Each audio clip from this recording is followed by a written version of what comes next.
Il y a si longtemps que même le soleil ne s'en souvient plus.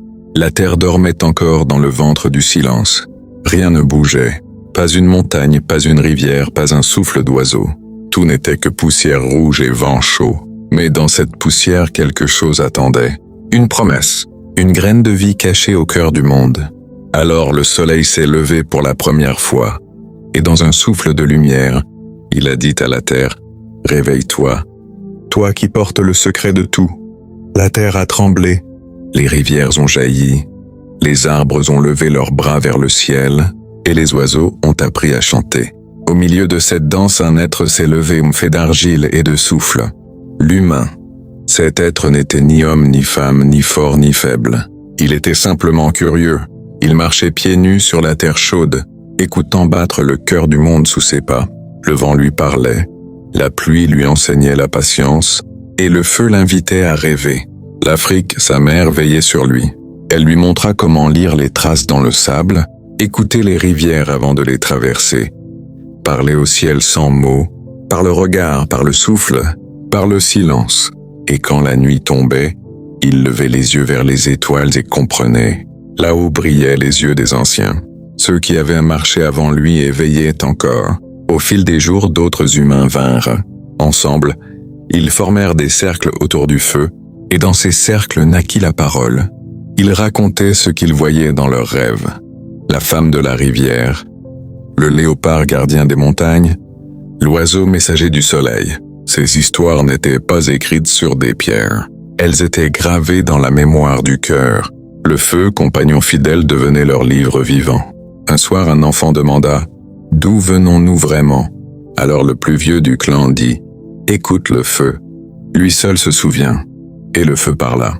Il raconta que la terre, jadis, était seule et qu'elle pleurait.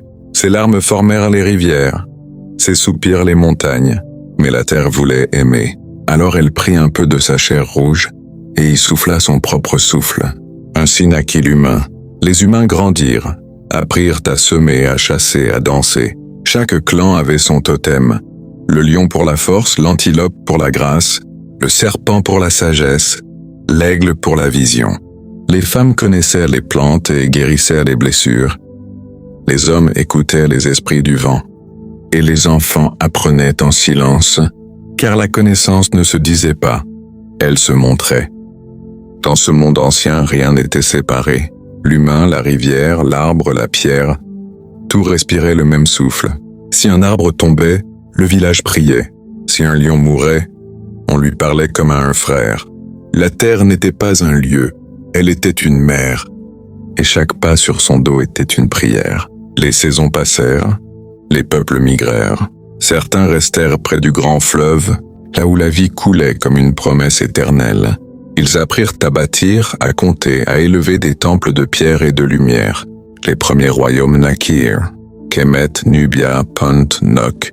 Mais dans chaque maison, une pierre rouge rappelait le premier souffle.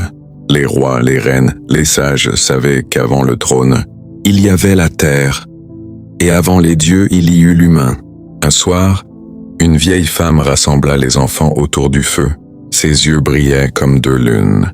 « Souvenez-vous, dit-elle, nous venons de la poussière du ciel et du sol.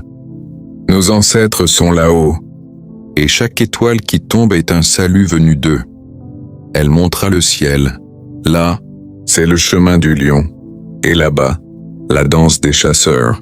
Quand votre souffle quittera la terre, vous rejoindrez leur lumière. Les enfants écoutèrent, émerveillés, et le feu applaudit en mille étincelles.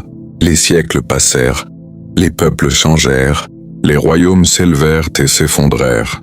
Mais sous la peau du monde, le même cœur battait encore, celui du premier humain. Aujourd'hui encore, quand tu marches pieds nus sur la terre, quand tu écoutes la pluie tomber ou que tu regardes les étoiles, tu entends son écho. Il te dit, tu es un souffle de cette histoire. Tu es l'enfant du feu et de la poussière rouge. Tu es la mémoire de l'Afrique. Et ainsi, la terre continue de respirer en nous, comme au premier jour. Le soleil se lève, la poussière danse, le vent murmure. Et quelque part au centre du monde, le feu raconte encore la même histoire, éternellement recommencée.